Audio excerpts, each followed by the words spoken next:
నిజామాబాద్ జిల్లా బోధన్ పట్టణంలో కమ్మ సంఘం నాయకులు తెలంగాణ రాష్ట్ర ప్రభుత్వం కమ్మ సంఘం కార్పొరేషన్ ఏర్పాటు సందర్భంగా ముఖ్యమంత్రి రేవంత్ రెడ్డి, మాజీ కేంద్ర మంత్రి రేణుకా చౌదరి, మాజీ మంత్రి మాండవ వెంకటేశ్వరరావు, మంత్రి తుమ్మల నాగేశ్వరరావు, బోధన్ శాసనసభ్యులు సుదర్శన్ రెడ్డికి హృదయపూర్వకంగా ధన్యవాదాలు తెలుపుతూ అంబేద్కర్ చౌరస్తా వద్ద మిఠాయిలు పంచుకొని సంబరాలు జరుపుకున్నారు. ఈ కార్యక్రమంలో కమ్మ సంఘం నాయకులు శివనారాయణ, వెంకటేశ్వరరావు, బాలగంగాధర్, సునీల్ కుమార్ చౌదరి, గాంధీ, రామకృష్ణ, గోపి, శ్రీనివాస్, సురేష్ తదితరులు పాల్గొన్నారు. ముందుకు అడిగేయాలనే ఆలోచనతో అన్ని కులాలకి కార్పొరేషన్ ఏర్పాటు చేయడం జరిగింది. అందులో భాగంగానే కమ్మ సామాజిక వర్గం తరపున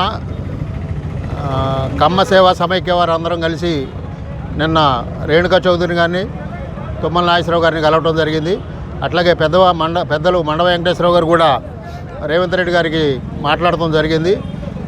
వీళ్ళందరూ కలిసిన పిమ్మటే వారు ఈ కమ్మ కార్పొరేషన్కి నిన్న సాయంకాలం జీవో ఇవ్వడం జరిగింది. ఆ జీవం వల్ల సామాజిక వర్గానికి అట్టడుగునున్న కమ్మ సామాజిక వర్గానికి ఒక శుభదినం.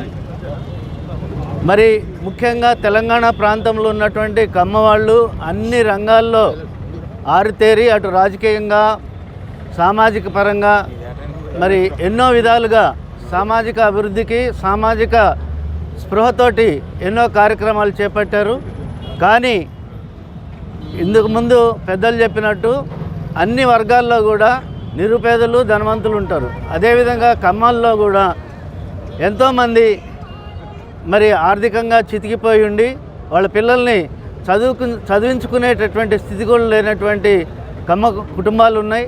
వాటన్నింటిని దృష్టిలో పెట్టుకొని మరి గౌరవ ముఖ్యమంత్రి గారు కమ్మ సామాజిక వర్గం చాలా అన్ని రంగాల్లో ముందున్నప్పటికీ కమ్మవారిలో ఆర్థికంగా వెనకబడిపోయి చాలా అతి పేదలు, నిరుపేదలు, కార్మికులు ఎంతోమంది ఆత్మగౌరవంతో బతుకుతున్నవారు చాలామంది ఉన్నారు. అటువంటి ఈ తెలంగాణకి ముఖ్యమంత్రిగా యువ నాయకులు, డైనమిక్ నాయకులైనటువంటి రేవంత్ రెడ్డి గారు ముఖ్యమంత్రిగా బాధ్యతలు స్వీకరించి అన్ని కులాలకి కార్పొరేషన్లు ఏర్పాటు చేయడం జరిగింది. అది చిన్న పొరపాటుతో కమ్మ సామాజిక వర్గానికి మొన్నటి రోజు ప్రకటించిన దాంట్లో రాలేదు.